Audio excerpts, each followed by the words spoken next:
Salve família, professor Fábio na voz, e hoje eu vou analisar um trecho de uma entrevista do Frei Beto e uma breve reflexão sobre os limites da política lulopetista ou do que chamamos de lulismo. Antes da gente começar, deixa teu like e se esse vídeo chegou até você e você ainda não é inscrito, faz esse favor, se inscreve no canal e compartilha esse conteúdo com o máximo de pessoas que você puder. Nós vamos agora ver um trecho bem curtinho de uma entrevista do Frei Beto ao Brasil de Fato. Bora lá. Se mantém com duas pernas: o apoio no Congresso e a mobilização popular. Esse governo não tem nenhuma coisa nem outra. Acontece que, dos dois fatores, o mais importante é a mobilização popular. Quando há mobilização popular, se consegue até reverter as posturas dentro do Congresso, porque os deputados e senadores, evidente, estão sempre pensando na próxima eleição. Mas o governo cometeu um erro crônico dos governos do PT desde 2003, que é não cuidar da educação política do povo. Então, portanto, hoje nós da esquerda temos uma capacidade muito pequena de mobilização das forças populares. Bom, o Frei Beto tem essa entrevista completa no canal do Brasil de Fato. Se você quiser ver depois, procura aí no YouTube.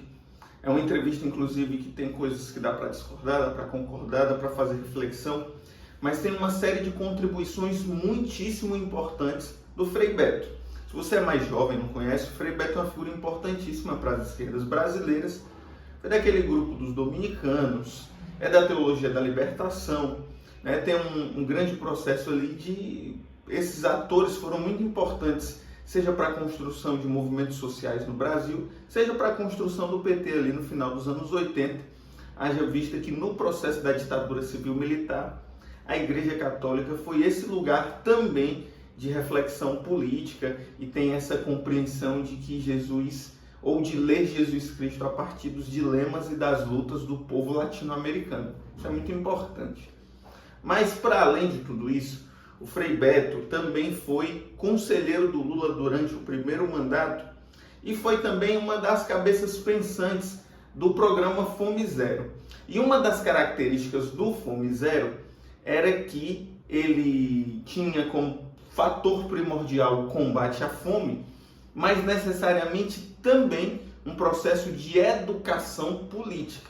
Frei Beto apostava muito nisso, no debate de educação política e de reflexão, de círculos de leitura, de construção de materiais para os beneficiários do Fome Zero. O que foi que aconteceu?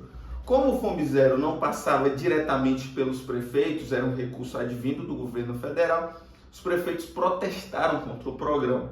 E aí, então, o governo federal, à época, o governo Lula, criou o Bolsa Família, que é a união de várias políticas sociais, mas também que tem uma capilaridade muito maior.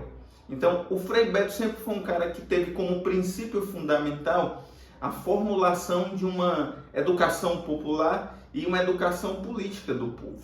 Então, ele tem isso como princípio. Mas vamos lá para o trecho da entrevista. Na entrevista ele fala um negócio que é muito importante, que é o seguinte: qualquer que seja o governo se sustenta em duas pernas, em dois fatores. O apoio do Congresso, que dificilmente um governo de esquerda vai ter maioria no Congresso Nacional, e também no apoio e na mobilização popular. Esses são dois fatores importantíssimos para se manter. Vamos pensar, por exemplo, no contexto da Venezuela, lá no golpe do Hugo Chávez. Um dos fatores que fez o Hugo Chávez voltar à presidência da Venezuela foi a mobilização popular. E o que manteve aquele governo foi esse processo de educação política. Isso é importantíssimo. Para um governo de esquerda, ou que se propõe a ser de esquerda, esse apoio, essa constante mobilização popular na pressão por pautas é fundamental para um bom sucesso de um governo. Bom, mas o que ele diz? Existem duas bases de sustentação e que o governo Lula, neste momento, não possui estas bases de sustentação, ou seja, nem aposta na mobilização popular e nem tem o apoio do Congresso Nacional, embora sinalize em vários momentos um conjunto de concessões ao que a gente malfadou chamar de centrão.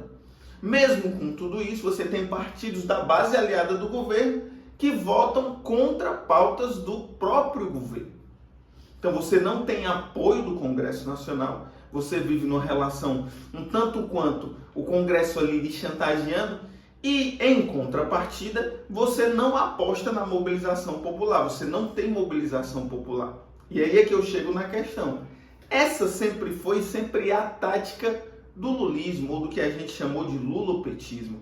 Bom, nesse sentido, em um determinado momento histórico e social do Brasil, funcionou, como nos fala, por exemplo, o André Singer, num livro lançado em 2012, Os Sentidos do Lulismo, que o Lula, a partir de 2005, com o escândalo do Mensalão e o abandono de setores médios de serem um eleitorado importante na base petista, o Lula tem uma perspectiva, e o PT, de que o partido deve alcançar os grotões do Brasil, ou seja, alcançar as camadas mais pobres e que não necessariamente estão organizadas em sindicatos.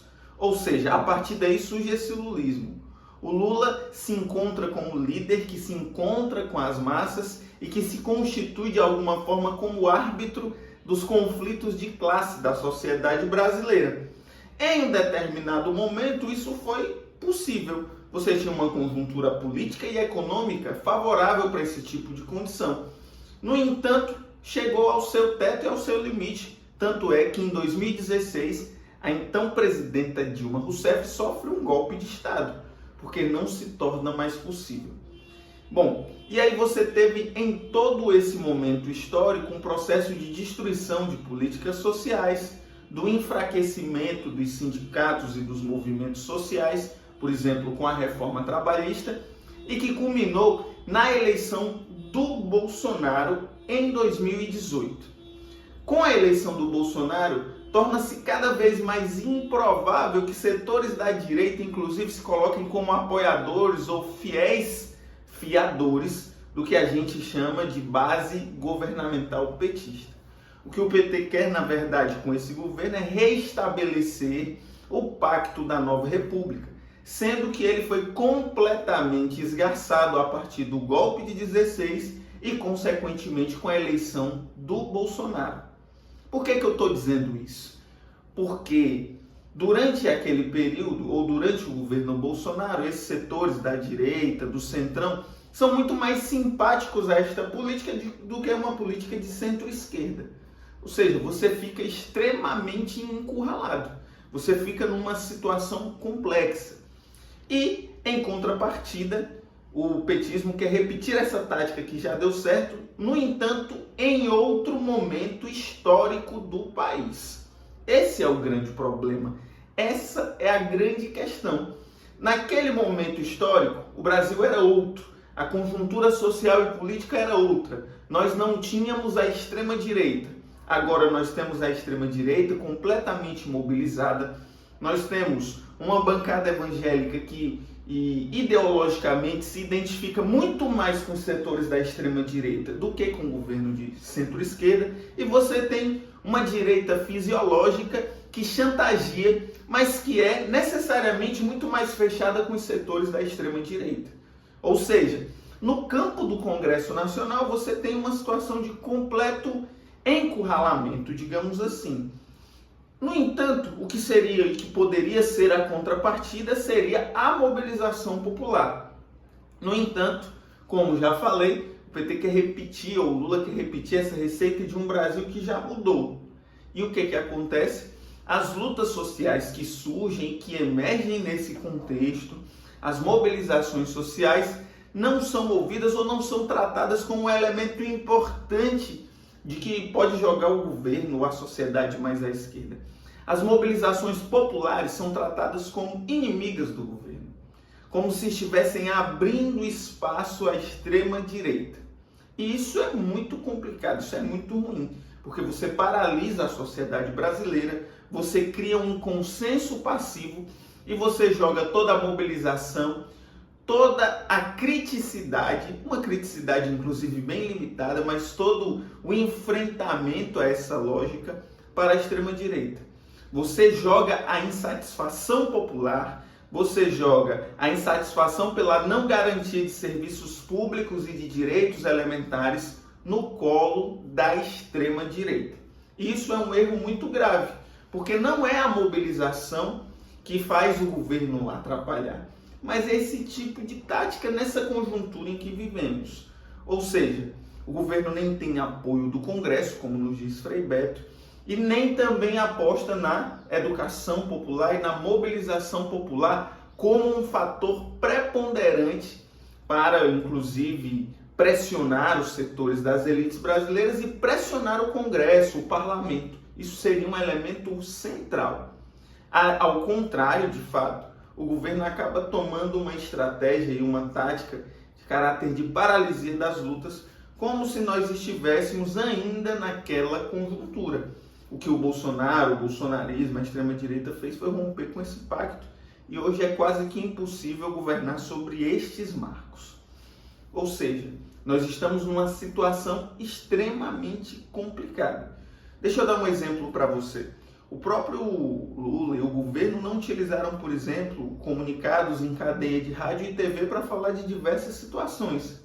Você poderia, por exemplo, com a capacidade de discursiva do Lula, dele ser o presidente da República e de ele ser um líder popular, de utilizar os espaços de cadeia de rádio, de TV, da internet, para mobilizar as pessoas, por exemplo, contra a taxa de juros. Mas não com um discurso apartado da realidade. O Lula sabe muito bem falar um discurso popular, isso é fato. O que a taxa de juros prejudica na vida das pessoas? O que medidas regressivas pautadas pelo Congresso Nacional prejudicam as pessoas? Deixa eu só falar uma coisa. Quando o Lula se posicionou a respeito da questão da Palestina, fazendo uma crítica muito dura ao Estado de Israel, isso fundamentalmente mudou a opinião de muitas pessoas. O Lula é um cara que tem capacidade de pautar a opinião pública, tem capacidade de usar sua retórica e seu discurso para mobilizar a sociedade. Só que as escolhas necessariamente são escolhas para a desmobilização. Ou seja, você entrega a mobilização popular no colo da extrema-direita, porque ela continua mobilizada e organizada. Diferentemente de outros setores da direita, como o PSDB, essa extrema-direita ela tem uma fração extremamente popular. Tem um diálogo direto com os trabalhadores mais mobilizados. Em contrapartida, também você não encontra apoio no Congresso, porque ele é majoritariamente de direita, é muito mais simpático a pautas de destruição do Estado do que necessariamente no fortalecimento de políticas sociais.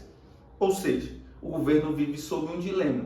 Nem aposta na mobilização popular, tampouco tem ou terá apoio do Congresso Nacional. Porque isso, podemos dizer, que será muito difícil para um governo de esquerda no Brasil. Ou seja, a saída deve ser apostar na educação e na formação política e na mobilização popular das camadas mais populares de nossa sociedade.